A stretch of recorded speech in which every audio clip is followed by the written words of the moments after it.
June 2ನೇ ತಾರೀಕು ಬೆಳಗಿನ ಜಾವ 2:26 ಗುರು ತನ್ನ ಪತನ ಬದಲಾಯಿಸ್ತಾನೆ. ಅಂದರೆ ಮಂಗಳವಾರ ದಿವಸ ಮಿಥುನ ರಾಶಿಯಿಂದ ತನ್ನ ಉಚ್ಚ ರಾಶಿಯಾದ ಕಟಕ ರಾಶಿಗೆ ತನ್ನ ಪತನ ಬದಲಾಯಿಸ್ತಾನೆ. ಮಕ್ಕಳಾಗಿಲ್ಲ ಅಥವಾ ಮದುವೆ ಆಗಿಲ್ಲ ಅಥವಾ ಏನೋ ಮನೆ ತಗೋಬೇಕು ಅಂದ್ಕೊಂಡಿರ್ತಾರೆ.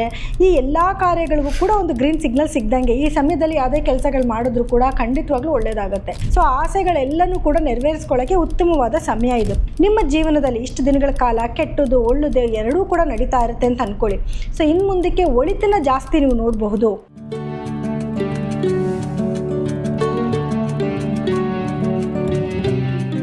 ಜ್ಞಾನಾನಂದಮಯಂ ದೇವಂ ನಿರ್ಮಲಂ ಸ್ಫಟಿಕಾಕೃತಿಂ ಆಧಾರಂ ಸರ್ವ ವಿದ್ಯಾನಾಂ ಹಯಗ್ರೀವ ಉಪಾಸ್ಮಹೆ. ನನ್ನ ಸಮಸ್ತ ತತ್ವಮಸಿ ಚಾನಲ್ ವೀಕ್ಷಕರೆಲ್ಲರಿಗೂ ಕೂಡ ವಿಭಾ ಶೆಟ್ಟಿ ಮಾಡುವ ನಮಸ್ಕಾರಗಳು. ಇವತ್ತಿನ ವಿಶೇಷವಾದ ಕಾರ್ಯಕ್ರಮಕ್ಕೆ ತಮಗೆಲ್ಲರಿಗೂ ಸ್ವಾಗತ. ವಿಶೇಷವಾದ ಕಾರ್ಯಕ್ರಮ ಅಂತಂದರೆ ನೋಡಿ, ಜೂನ್ 2ನೇ ತಾರೀಕು ಗುರು ತನ್ನ ಪತನ ಬದಲಾಯಿಸ್ತಾ ಇದ್ದಾನೆ. ಅಂದರೆ ಮಿಥುನ ರಾಶಿಯಿಂದ ತನ್ನ ಉಚ್ಚ ರಾಶಿಯಾದ ಕಟಕ ರಾಶಿಗೆ ತನ್ನ ಪತನ ಬದಲಾಯಿಸ್ತಾ ಇರೋದ್ರಿಂದ ಸೊ ದ್ವಾದಶ ರಾಶಿಗಳ ಮೇಲೆ ಏನೆಲ್ಲ ಪ್ರಭಾವ ಬೀರುತ್ತೆ ಅನ್ನೋದನ್ನ ಇವತ್ತಿನ ಸಹ ನಾವು ನೋಡೋಣ. ಸೊ ಮೊದಲನೇದಾಗಿ ಯಾವ ದಿನಾಂಕದಲ್ಲಿ ಚೇಂಜ್ ಆಗ್ತಾ ಇದೆ ಮತ್ತು ಯಾವ ಸಮಯದಲ್ಲಿ ಚೇಂಜ್ ಆಗ್ತಿದೆ ಅಂತ ನೋಡಿದ್ರೆ, ಜೂನ್ 2ನೇ ತಾರೀಕು ಬೆಳಗಿನ ಜಾವ 2:26 ಗುರು ತನ್ನ ಪತನ ಬದಲಾಯಿಸ್ತಾ ಇದೆ. ಅಂದರೆ ಮಂಗಳವಾರ ದಿವಸ ತನ್ನ ಪತನ ಬದಲಾಯಿಸ್ತಾ ಇದ್ದಾರೆ. ಅದರಲ್ಲೂ ಮಿಥುನ ರಾಶಿಯಿಂದ ತನ್ನ ಉಚ್ಚ ರಾಶಿಯಾದ ಕಟಕ ರಾಶಿಗೆ ತನ್ನ ಪತನ ಬದಲಾಯಿಸ್ತಾನೆ. ಸೊ ಇದರಿಂದ ಏನೆಲ್ಲ ಬದಲಾವಣೆಗಳಾಗುತ್ತೆ ಅಂತ ನೋಡಿದ್ರೆ ನೋಡಿ, ಕಟಕ ರಾಶಿ ಅನ್ನೋದು ಉಚ್ಚ ರಾಶಿ ಹಾಗೂ ಜಲತತ್ವದ ರಾಶಿ ಆಗಿರೋದ್ರಿಂದ ಸಮೃದ್ಧಿಯಾದ ಮಳೆ ಬರುವಂಥದ್ದು, ಬೆಳೆ ಚೆನ್ನಾಗಾಗುವಂಥದ್ದು, ರೈತರಿಗೆ ಒಳ್ಳೆ ಇಳುವರಿ ಮತ್ತು ಒಳ್ಳೆಯ ಆದಾಯನೂ ಕೂಡ ಈ ವರ್ಷದಲ್ಲಿ ನೋಡ್ಬೋದು. ಅದು ತುಂಬ ಮುಖ್ಯವಾಗಿರುವಂಥದ್ದು, ತುಂಬ ಸಂತೋಷದ ವಿಷಯನೂ ಕೂಡ. ರೈತರು ಚೆನ್ನಾಗಿದ್ದಾರೆ ಅಂತಂದರೆ ದೇಶನೇ ಸಮೃದ್ಧಿಯಾಗಿರುತ್ತೆ ಅಲ್ವಾ. ಸೊ ಹಾಗಾಗಿ ರೈತರು ಆತಂಕ ಪಡುವಂಥ ಅವಶ್ಯಕತೆ ಇಲ್ಲ. ಎರಡನೇದಾಗಿ ಎಜುಕೇಷನ್ ಡಿಪಾರ್ಟ್ಮೆಂಟ್ಗಳಲ್ಲಿ ಒಳ್ಳೆ ಉನ್ನತ ಮಟ್ಟಕ್ಕೆ ಮಕ್ಕಳು ಚೆನ್ನಾಗಿ ಓದೋದು ಅಥವಾ ಒಳ್ಳೆಯ ಹೆಸರುಗಳು ಬರುವಂಥದ್ದು ಅಥವಾ ಇನ್ನೂ ಹೊಸ ಎಜುಕೇಷನ್ ಡಿಪಾರ್ಟ್ಮೆಂಟ್ಗಳು ಉಟ್ಕೊಳ್ಳುವಂಥದ್ದು, ಇದರಿಂದ ನಮ್ಮ ಒಂದು ಎಜುಕೇಷನ್ ಮಟ್ಟ ಬಂದು ಏರ್ತಾ ಹೋಗ್ತಾ ಇರುತ್ತೆ. ಅಂದರೆ ತುಂಬ ಉನ್ನತ ಸ್ಥಾನಕ್ಕೆ ಹೋಗುತ್ತೆ. ಹಾಗೆ ಇವಾಗ ರ್ಯಾಂಕಿಂಗ್ಸ್ ಅಂತ ತೊಗೊಂಡಾಗೂ ಅಷ್ಟೇ, ಇವಾಗ ಹೈಯೆಸ್ಟ್ ರ್ಯಾಂಕಿಂಗ್ ಅಂತ ಬಂದಾಗ ಒಂದು 90% ನಿಂತ್ಕೊಂತು ಅಂದರೆ ಇದು ಇನ್ನೊಂದು ಸ್ವಲ್ಪ ಜಾಸ್ತಿ 99% ಆ ಥರ ಒಂದು ಒಳ್ಳೆ ಪರ್ಸೆಂಟೇಜ್ ಕೂಡ ಮಕ್ಕಳು ಬರ್ತಾರೆ ಈ ವರ್ಷದಲ್ಲಿ. ಅಂದರೆ ಗುರು ಬದಲಾವಣೆಯಿಂದ ಆಗ್ತಿರೋಂಥ ಒಂದು ಒಳ್ಳೆ ಅಭಿವೃದ್ಧಿ ಅಂತ ಹೇಳ್ಬೋದು. ಇನ್ನು ಧರ್ಮ ಕಾರ್ಯಗಳು, ಯಾರೆಲ್ಲ ದೇವಸ್ಥಾನಗಳು ನಡೆಸ್ತಿದ್ದಾರೆ, ಮಠಗಳು ನಡೆಸ್ತಾ ಇದ್ದಾರೆ, ಮತ್ತು ಯಾರೆಲ್ಲ ಜ್ಯೋತಿಷಿಗಳಿದ್ದಾರೆ, ಈ ರೀತಿ ಯಾವುದಾದ್ರೂ ಧರ್ಮ ಕಾರ್ಯಗಳು, ಸ್ಪಿರಿಚುವಲ್ ಬ್ಯಾಕ್ಗ್ರೌಂಡ್ ಇರೋರೆಲ್ಲರಿಗೂ ಕೂಡ ಉನ್ನತವಾದ ಹೆಸರು ಬರುತ್ತೆ. ಹಾಗೆ ಉನ್ನತ ಮಟ್ಟಕ್ಕೂ ಕೂಡ ಹೋಗುತ್ತೆ. ಅದು ಒಂದು ಎತ್ತರವಾದ ಸ್ಥಾನಕ್ಕೂ ಕೂಡ ಹೋಗ್ತಾ ಇದೆ. ಸೊ ಇದು ಗುರು ಬದಲಾವಣೆಯಿಂದ ಆಗ್ತಿರುವಂಥ ಪ್ರಮುಖವಾದ ಒಂದು ಖುಷಿ ವಿಷಯ. ಇದ್ರ ಜೊತೆಗೆ ತುಂಬ ಜನಕ್ಕೆ ಮಕ್ಕಳಾಗಿಲ್ಲ ಅಥವಾ ಮದುವೆ ಆಗಿಲ್ಲ ಅಥವಾ ಏನೋ ಮನೆ ತಗೋಬೇಕು ಅಂದ್ಕೊಂಡಿರ್ತಾರೆ. ಈ ಎಲ್ಲ ಕಾರ್ಯಗಳಿಗೂ ಕೂಡ ಒಂದು ಗ್ರೀನ್ ಸಿಗ್ನಲ್ ಸಿಗ್ದಂಗೆ ಈ ಸಮಯದಲ್ಲಿ ಯಾವುದೇ ಕೆಲಸಗಳು ಮಾಡಿದ್ರು ಕೂಡ ಖಂಡಿತವಾಗ್ಲೂ ಒಳ್ಳೆಯದಾಗತ್ತೆ.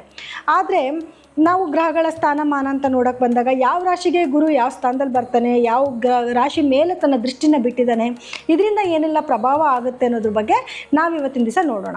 ಇನ್ನು ಗುರು ಬದಲಾವಣೆಯಿಂದ ಕನ್ಯಾ ರಾಶಿಯವರ ಒಂದು ಜೀವನದಲ್ಲಿ ಏನೆಲ್ಲ ಬದಲಾವಣೆಗಳನ್ನ ನೋಡ್ಬೋದು ಅನ್ನೋದಾದರೆ ನೋಡಿ, ಮೊದಲನೇದಾಗಿ ಕನ್ಯಾ ರಾಶಿಯವರು ತುಂಬ ಖುಷಿ ಪಡಬೇಕಾದಂಥ ವಿಷಯ. ಯಾಕೆ ಅಂದರೆ ನೋಡಿ, ಗುರು 10ನೇ ಮನೆಯಲ್ಲಿದ್ದ ಈಗ 11ನೇ ಮನೆಗೆ ಗುರುವಿನ ಸಂಚಾರ ಮಾಡ್ತಾ ಇದ್ದಾನೆ. ಸೊ ಅದರಿಂದ ಗುರುಬಲ ಬರ್ತಾ ಇದೆ.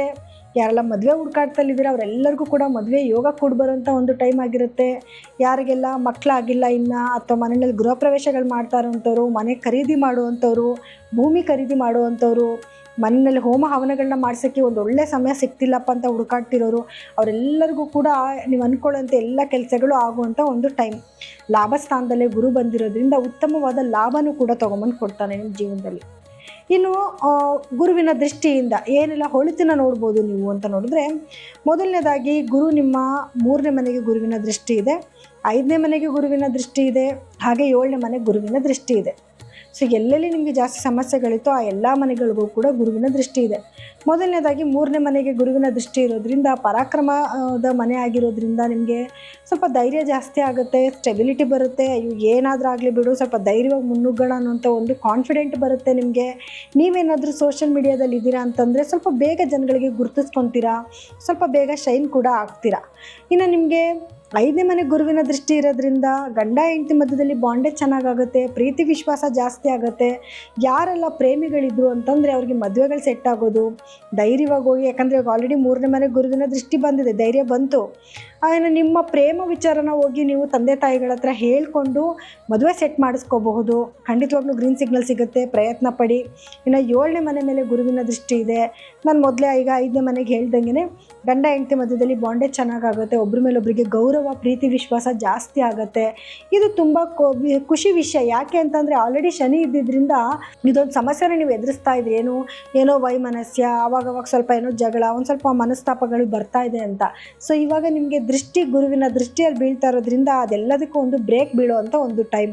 ಸೊ ಏನೇ ಮುನಿಸು ಕೋಪ ತಾಪ ಏನೇ ಇದ್ರೂ ಕೂಡ ಎಲ್ಲನೂ ಮರೆತು ಒಬ್ಬರ ಮೇಲೆ ಒಬ್ಬರಿಗೆ ಗೌರವಿಸೋವಂಥ ಒಂದು ಸಮಯ ಇದು. ಇನ್ನು ಗುರು ದೃಷ್ಟಿಯಿಂದ ಇಷ್ಟೆಲ್ಲ ಅನುಕೂಲಗಳಾಗ್ತಾ ಇದೆ. ಇನ್ನು ಬೇರೆ ಗ್ರಹಗಳು ಅಂತ ನೋಡಿದಾಗ ಏನೆಲ್ಲ ಸಮಸ್ಯೆಗಳು ಅಥವಾ ಏನೆಲ್ಲ ಖುಷಿ ಸಂತೋಷನ ನಾವು ಎದುರಿಸ್ಬೋದು ಅಂತಂದರೆ, ಈಗ 10ನೇ ಮನೆಗೆ ಮತ್ತು ಶುಕ್ರ ಬುಧರ ಒಂದು ಸಂಚಾರ. ಬುಧ ಬಂದು ನಿಮಗೆ ಲಗ್ನಾಧಿಪತಿಯಾಗಿ 10ನೇ ಮನೆ ಅಧಿಪತಿಯಾಗಿ 10ನೇ ಮನೆಯಲ್ಲೇ ಇದ್ದಾನೆ. ಸೊ ಬಿಸ್ನೆಸ್ಸಲ್ಲಿ ಡೆವಲಪ್ಮೆಂಟ್ ಚೆನ್ನಾಗಾಗುತ್ತೆ. ನೀವೇನೆಲ್ಲ ಪ್ಲಾನಿಂಗ್ಸ್ ಮಾಡಿಕೊಂಡ್ರು ಕೂಡ ನಿಮ್ಮ ಬಿಸ್ನೆಸ್ ಡೆವಲಪ್ಮೆಂಟ್ ಮಾಡಬೇಕು ಅಂತ ಅದು ಸಕ್ಸಸ್ ಆಗ್ತಾ ಹೋಗ್ತಾ ಇರುತ್ತೆ. ಒಳ್ಳೊಳ್ಳೆ ಲಾಭಗಳನ್ನ ತೊಗೊಂಬಂದು ಕೊಡುತ್ತೆ, ಆಪರ್ಚುನಿಟಿನ ತೊಗೊಂಬಂದು ಕೊಡುತ್ತೆ. ಅದೆಲ್ಲನೂ ಕೂಡ ನೀವು ಮಾಡಬೇಕಾಗತ್ತೆ. ಖಂಡಿತವಾಗ್ಲೂ ನೀವು ಮಾಡ್ತೀರಾ ಕೂಡ, ಯಾಕಂದರೆ ಗುರುಬಲ ಬಂದಿದೆ. ಖಂಡಿತವಾಗ್ಲೂ ಅದನ್ನು ನೀವು ಸದಾವಕಾಶ ಈ ಒಂದು ಒಳ್ಳೆ ಅವಕಾಶನ ನೀವು ಸದುಪಯೋಗ ಪಡಿಸ್ಕೋಬೇಕು. ಇನ್ನು ಸೂರ್ಯನ ಸಂಚಾರ ಅಂತ ನೋಡೋಕೆ ಬಂದಾಗ ಸೂರ್ಯ 9ನೇ ಮನೇಲಿ ಸಂಚಾರ ಮಾಡ್ತಿದ್ದಾನೆ. ಸೊ ಹಾಗಾಗಿ ಭೂಮಿಗೆ ಸಂಬಂಧಪಟ್ಟಿರೋ ವ್ಯವಹಾರಗಳಲ್ಲಿ ನಿಮಗೆ ಖಂಡಿತ ಅದೃಷ್ಟಕರವಾದ ಬದಲಾವಣೆನ ನೀವು ನೋಡಬಹುದು. ಎಸ್ಪೆಷಲಿ ಗೌರ್ಮೆಂಟ್ ಉದ್ಯೋಗಿಗಳು ಮತ್ತು ಯಾರೆಲ್ಲ ರಾಜಕಾರಣಿಗಳಿದ್ರಿ ಅವರೆಲ್ಲರಿಗೂ ಕೂಡ ಒಳ್ಳೆಯದಾಗುವಂಥ ಟೈಮು. ನಿಮಗೇನೋ ಒಂಥರ ಅದೃಷ್ಟನೇ ಚೇಂಜ್ ಆಯಿತು ಅನ್ನೋಂಥ ಒಂದು ಸಮಯ. ಇನ್ನು 8ನೇ ಮನೆಗೆ ಕುಜನ ಸಂಚಾರ ಇದೆ. ಸೊ 8ನೇ ಮನೇಲಿ ಕುಜನ ಸಂಚಾರ ಆಗ್ತಾ ಇರೋದ್ರಿಂದ ಸ್ವಲ್ಪ ಗುಪ್ತಾಂಗಗಳಲ್ಲಿ ಕೆಲವು ಸಮಸ್ಯೆಗಳು ಬರುವಂಥದ್ದು, ಅಥವಾ ಗುಪ್ತವಾದ ಕೆಲವು ವಿಚಾರಗಳು ನಿಮಗೆ ಕೇಳಿ ಬರುವಂಥದ್ದು, ಅಥವಾ ನಿಮ್ಮಲ್ಲಿ ಏನಾದರೂ ಗುಪ್ತವಾದ ವಿಚಾರಗಳಿದ್ರೆ ಅದು ಬಹಿರಂಗ ಆಗುವಂಥದ್ದು, ಅಥವಾ ಏನಾದರೂ ಕಾಯಿಲೆಗಳು ಬರುವಂಥದ್ದು, ಅಂದರೆ ಎಕ್ಸ್ಪೆಕ್ಟೇಷನ್ ಮಾಡದೇ ಇರೋಂಥ ಕೆಲವು ಸಮಸ್ಯೆಗಳು ಬರುವಂಥದ್ದು. ಎಸ್ಪೆಷಲಿ ಆಕ್ಸಿಡೆಂಟ್ಗಳಾಗುವಂಥ ಚಾನ್ಸಸ್ಗಳಿರುತ್ತೆ. ವಾಹನ ಚಲಾವಣೆ ಮಾಡಬೇಕಾದ್ರೆ ತುಂಬ ಕೇರ್ಫುಲ್ಲಾಗಿರಬೇಕು. ಈ ಒಂದು ಸ್ಪೀಡ್ ಕಂಟ್ರೋಲ್ ಇಲ್ದಿರೇ ಕೆಲವೊಂದು ಸಮಸ್ಯೆಗಳನ್ನ ಎದುರಿಸ್ಬೇಕಾಗಿ ಬರುತ್ತೆ. ಸೊ ಸ್ವಲ್ಪ ಕೇರ್ಫುಲ್ಲಾಗಿರಿ. ಯಾಕಂದರೆ 8ರಲ್ಲಿ ಕುಜ ಬಂದು ಸೇರ್ಕೊಂಡಿದ್ದಾನಲ್ವ, 8ನೇ ಮನೆ ಅಧಿಪತಿನೇ ಆಗಿದ್ರು 8ನೇ ಮನೆಯಲ್ಲೇ ಕೂತ್ಕೊಂಡಿದ್ದಾನೆ. ಅದೃಷ್ಟ ದುರಾದೃಷ್ಟ ಎರಡನ್ನೂ ಸಮ ಪ್ರಮಾಣದಲ್ಲಿ ತಂದುಕೊಡ್ತಾನೆ. ಅದೃಷ್ಟನೇ ಜಾಸ್ತಿ ಆಗಲಿ ಅಂತ ನಾನು ಕೂಡ ಆಶಿಸ್ತೀನಿ. ಆದರೂ ಕೂಡ ಸ್ವಲ್ಪ ಕೇರ್ಫುಲ್ಲಾಗಿರಿ. ಇನ್ನು ನಿಮಗೆ 7ನೇ ಮನೇಲಿ ಶನಿ ಸಂಚಾರ ಇದ್ದರೂ ಗುರುವಿನ ದೃಷ್ಟಿ ಬಗ್ಗೆ ನಾನು ಹೇಳಿದೆ. ಸೊ ಹಾಗಾಗಿ ಯೋಚನೆ ಮಾಡೋಂಥ ಅವಶ್ಯಕತೆ ಇಲ್ಲ. ಇನ್ನು ನಿಮಗೆ 11ನೇ ಮನೆ ಅಧಿಪತಿ ಬಂದು ನಿಮಗೆ 4ನೇ ಮನೆಯಲ್ಲೇ ಸಂಚಾರ ಮಾಡ್ತಿದ್ದಾನೆ. ಭೂಮಿಯಿಂದ ಇವಾಗ ನಿಮಗೆ ಕುಜ 8ರಲ್ಲಿರೋದ್ರಿಂದ ನೋಡಿ, ಒಂದು ಲೆಕ್ಕಾಚಾರದಲ್ಲಿ ಕುಜ 8ನೇ ಮನೇಲಿದ್ದಾನೆ. ಸೊ ಭೂಮಿಯಿಂದ ಏನಾದರೂ ನಿಮಗೆ ಲಾಸಸ್ ಆಗ್ಬೋದು ಅಂದ್ಕೊಂಡ್ರೆ, ಚಂದ್ರ ನಿಮಗೆ 4ನೇ ಮನೇಲಿ ಕೂತ್ಕೊಂಡಿರೋದ್ರಿಂದ ನಿಮಗೆ ಲಾಸ್ ಆಗೋದಕ್ಕೆ ಬಿಡೋದಿಲ್ಲ. ಭೂಮಿ ವ್ಯವಹಾರಗಳಲ್ಲಿ ಯಶಸ್ಸನ್ನು ತೊಗೊಂಬಂದು ಕೊಡ್ತಾರೆ. ಸೊ ನೀವು ಏನಾದರೂ ಭೂಮಿ ತೊಗೋಬೇಕು ಅಂದ್ಕೊಂಡಿದ್ರೆ ಅದಕ್ಕೆ ನಿಮಗೆ ಒಳ್ಳೆಯ ಸಮಯ ಆಗಿದೆ. ತಾಯಿಯ ಆರೋಗ್ಯದಲ್ಲಿ ಸ್ವಲ್ಪ ಏಳಿಗೆ ನೋಡ್ಬೋದು. ತಾಯಿ ಪ್ರೀತಿ ಇನ್ನೂ ಜಾಸ್ತಿ ಆಗುತ್ತೆ ನಿಮಗೆ. ಸೊ ಒಂದು ಕಡೆ ನೋಡಿ ನೆಗೆಟಿವಿಟಿ ಇದೆ ಅಂದರೆ ಇನ್ನೊಂದು ಕಡೆಯಿಂದ ಪಾಸಿಟಿವಿಟಿ. ಸೊ ಹಾಗಾಗಿ ಕೆಲಸಗಳೆಲ್ಲನೂ ಕೂಡ ಬ್ಯಾಲೆನ್ಸ್ಡಾಗಿ ಹೋಗ್ತಾ ಇರುತ್ತೆ. ಸೊ ತುಂಬಾ ಯೋಚನೆ ಮಾಡುವಂಥ ಅವಶ್ಯಕತೆ ಇಲ್ಲ. ಸೊ ಇನ್ನು ನಿಮ್ಗೆ ಯಾವುದೇ ರೀತಿಯಾದ ನೆಗೆಟಿವಿಟಿ ಇಲ್ಲ. ಇನ್ನು ರಾಹು ಸಂಚಾರ ಅಂತ ನೋಡೋಕ್ಕೆ ಬಂದಾಗ, ಕೇತು ಸಂಚಾರ ಅಂತ ನೋಡೋಕ್ಕೆ ಬಂದಾಗ ಆರೋಗ್ಯದಲ್ಲಿ ಸ್ವಲ್ಪ ಏಳು ಬೀಳುಗಳಾಗ್ಬೋದು, ಅಥವಾ ಚಾಲೆಂಜಸ್ ಜಾಸ್ತಿ ಆಗ್ಬೋದು. ಎಲ್ಲನೂ ಎದುರಿಸುವಂಥ ಧೈರ್ಯ ಎಬಿಲಿಟಿ ನಿಮ್ಗೆ ಬಂದಿದೆ. ಸೊ ನೀವು ಯಾವುದೇ ಯೋಚನೆ ಮಾಡುವಂಥ ಅವಶ್ಯಕತೆ ಇಲ್ಲ. ಸ್ವಲ್ಪ ನಿಮಗೆ ಸ್ಲೀಪ್ ಡಿಸ್ಟರ್ಬೆನ್ಸ್ ಆಗೋದು, ನಿದ್ದೆ ಸರಿಗೆ ಬರಲ್ಲ, ಅಥವಾ ಬೇಗ ಎಚ್ಚರ ಆಗ್ಬಿಡುವಂಥದ್ದು, ಮಧ್ಯದಲ್ಲಿ ಎಚ್ಚರ ಆಗುವಂಥದ್ದು, ಇದನ್ನು ನೀವು ಸಮಸ್ಯೆಗಳನ್ನ ಎದುರಿಸ್ತಾ ಇರ್ತೀರ. ಸೊ ಪರಿಹಾರವಾಗಿ ಏನು ಮಾಡ್ಕೋಬೇಕು ಅಂದರೆ, ಮೊದಲನೇದಾಗಿ ಗಣಪತಿ ಧ್ಯಾನ ಮಾಡಿ. ಪ್ರತಿದಿನ ನೀವು ಓಂ ಗಂ ಗಣಪತಿಯೇ ನಮಃ ಅನ್ನುವಂಥ ಮಂತ್ರನ ಪಠನೆ ಮಾಡ್ಕೊಳ್ಳಿ. ಒಂದು 21 ಸತಿ ಹೇಳ್ಕೊಳ್ಳಿ. ಅದೇ ತುಂಬ ಜಾಸ್ತಿ ಸಮಯ ಹಿಡಿಯೋದಿಲ್ಲ ನಿಮಗೆ. ಇನ್ನು ದುರ್ಗಾದೇವಿಯ ದರ್ಶನ ಮಾಡ್ಕೊಳ್ಳಿ, ಅಥವಾ ದುರ್ಗಾದೇವಿಯ ಆರಾಧನೆ ಜಾಸ್ತಿ ಮಾಡಿ. ಅದರಲ್ಲೂ ರೌದ್ರ ರೂಪದಲ್ಲಿರುವಂಥ ದುರ್ಗಾದೇವಿಯ ದೇವಸ್ಥಾನಕ್ಕೆ ಹೋಗಿ ದುರ್ಗಾದೇವಿಯ ಆರಾಧನೆನ ಜಾಸ್ತಿ ಮಾಡ್ಕೊಳ್ಳಿ. ಆರಾಧನೆ ಮಾಡಬೇಕು ಅಂತಂದರೆ ಏನೋ ಮಾಡಬೇಕು ಅಂತ ಏನಿಲ್ಲ. ದೇವಸ್ಥಾನಕ್ಕೆ ಹೋಗಿ ಒಂದು 5 ನಿಮಿಷ ಕೂತ್ಕೊಂಡು ಪ್ರೇಯರ್ ಮಾಡಿ ಸಾಕು. ನಿಮಗೆ ಆ ಒಂದು ಗುಡ್ ವೈಬ್ರೇಷನ್ ನಿಮಗೆ ಬರುತ್ತಲ್ಲ, ನಿಮ್ಮ ತಲೆಯಲ್ಲಿ ಇರೋ ನೆಗೆಟಿವ್ ಥಾಟ್ಸ್ನೆಲ್ಲ ತೆಗೆದಾಕ್ಬಿಡುತ್ತೆ. ಸೊ ಅದಕ್ಕೋಸ್ಕರ ನೀವು ಆರಾಧನೆ ಮಾಡಿ ಅಂದರೆ ಅಷ್ಟೇ, ಬೇರೆ ಇನ್ನೇನು ಇಲ್ಲ. ಅಥವಾ ಜಪ ಮಾಡಿ, ಯಾವುದಾದ್ರೂ ದುರ್ಗಾದೇವಿಯ ಮಂತ್ರಗಳನ್ನ ಕೇಳಿ, ಜೊತೆಲಿ ಕೂತ್ಕೊಂಡು ಹೇಳಿ. ಅದು ಕೂಡ ನಿಮ್ಮ ಜೀವನಕ್ಕೆ ಒಳ್ಳೆಯದಾಗ್ತಾ ಹೋಗ್ತಾ ಇರುತ್ತೆ. ಇನ್ನು ಮಾಡಲೇಬೇಕಾಗಿರುವಂಥದ್ದು ಏನು ಅಂತ ನೋಡಿದ್ರೆ, ಗುರು ತುಂಬ ಚೆನ್ನಾಗಿದ್ದಾನೆ. ಪ್ರತಿ ಗುರುವಾರ ಗುರುಗಳ ದೇವಸ್ಥಾನಕ್ಕೆ ಹೋಗಿ, ಅಥವಾ ನಿಮ್ಗೆ ಯಾವುದಾದ್ರೂ ಗುರುಗಳಿದ್ರೆ ಅವ್ರ ಸೇವೆಯನ್ನು ಮಾಡಿ, ಅವರ ಆಶೀರ್ವಾದಗಳನ್ನ ತಗೊಳ್ಳಿ. ಇದರಿಂದನೂ ಕೂಡ ನಿಮಗೆ ಸಕ್ಸಸ್ನ ಜಾಸ್ತಿ ನೋಡ್ಬೋದು. ಇವಾಗ ನಾನು ಹೇಳ್ಕೊಡೋವಂಥ ಮಂತ್ರನ 108 ಬಾರಿ ಪೂರ್ವಾಭಿಮುಖವಾಗಿ ಕುತ್ಕೊಂಡು ಹೇಳ್ಕೊಳ್ಳೋದ್ರಿಂದ, ಅದರಲ್ಲೂ ಹಳದಿ ಬಣ್ಣದ ಬಟ್ಟೆ ಹಾಕೊಂಡು ಹೇಳ್ಕೊಳ್ಳೋದ್ರಿಂದ ಅತಿ ಹೆಚ್ಚು ಫಲಗಳು ಸಿಗುತ್ತೆ. ಅದರಲ್ಲೂ ಎಸ್ಪೆಷಲಿ ಗುರುವಾರದ ದಿವಸ. ಇದು ಸಾಧ್ಯ ಆಗಿಲ್ಲ ಅಂತಂದ್ರೆ ಪ್ರತಿ ದಿವಸನೂ ಕೂಡ ನಿಮ್ಮ ಕೈಲಿ ಸಾಧ್ಯ ಆದರೆ ಮಾಡಿ, ಇಲ್ಲಾಂದರೆ ಗುರುವಾರ ಒಂದು ದಿವಸನಾದರೂ ಈ ಮಂತ್ರನ ಹೇಳ್ಕೊಳ್ಳಿ. ಈ ಮಂತ್ರ ಹೇಗಿರುತ್ತೆ ಅಂತಂದರೆ, ಓಂ ಗ್ರಾಂ ಗ್ರೀಂ ಗ್ರೌಂ ಸಹ ಗುರುವೇ ನಮಃ ಅನ್ನುವಂಥ ಬೀಜ ಮಂತ್ರನ 108 ಬಾರಿ ಹೇಳ್ಕೊಂಡ್ರೆ ಒಳ್ಳೆಯದು. ಆಗಲಿಲ್ವಾ ಕೊನೆ ಪಕ್ಷ 21 ಬಾರಿನಾದರೂ ಹೇಳ್ಕೊಳ್ಳೋದ್ರಿಂದ ಖಂಡಿತವಾಗ್ಲೂ ಗುರುವಿಂದ ಏನಾದರೂ ನೆಗೆಟಿವಿಟಿ ಆಗ್ತಿದೆ ಅಂತಂದರೆ ಅದರಲ್ಲಿ ರಿಡ್ಯೂಸ್ ಆಗುತ್ತೆ, ಪಾಸಿಟಿವಿಟಿ ಆಗ್ತಿದೆ ಅಂದರೆ ಅದು ಇನ್ನೂ ಜಾಸ್ತಿ ಆಗುತ್ತೆ. ನೋಡಿ, ಇಲ್ಲಿವರೆಗೂ ಕೂಡ ನಾನು ಈ ದ್ವಾದಶ ರಾಶಿಗಳಿಗೆ ಗುರುವಿನ ಒಂದು ಪರಿಣಾಮದಿಂದ ಏನೆಲ್ಲ ಫಲಗಳು ಸಿಗುತ್ತೆ ಅನ್ನೋದ್ರ ಬಗ್ಗೆ ಹೇಳಿದೆ.